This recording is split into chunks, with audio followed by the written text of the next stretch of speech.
Est-ce que tu savais que le prix moyen de maisons à Laval ont augmenté de 12% par rapport au même mois de l'année dernière?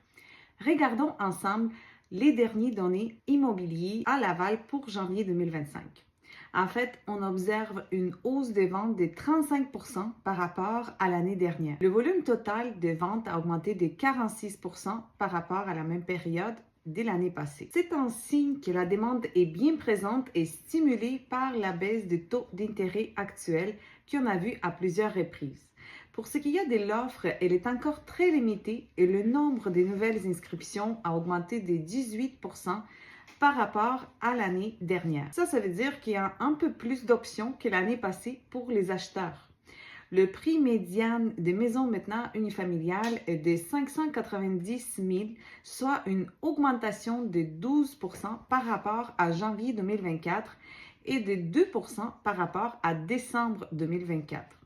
Et ça a pris en moyenne 63 jours pour vendre une maison à Laval. En plus, 6% des maisons ont été vendues en surenchère, donc avec des offres multiples et 87 au prix demandé.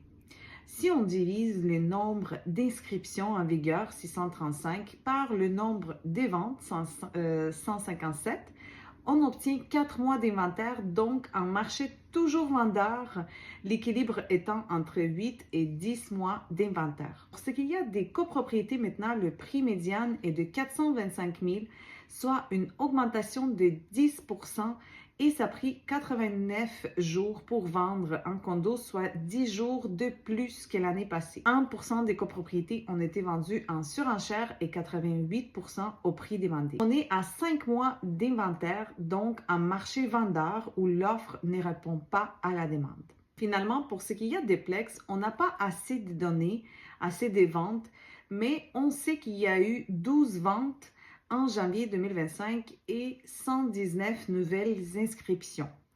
Et donc, ce qui indique que c'est un marché équilibré également. En général, ces données indiquent une demande active sur le marché. Ceci étant dit, n'oublie pas que chaque quartier a ses particularités. Alors, si tu veux des données spécifiques à ton secteur, une analyse personnalisée, contacte-moi et on regarde ça ensemble avec plaisir.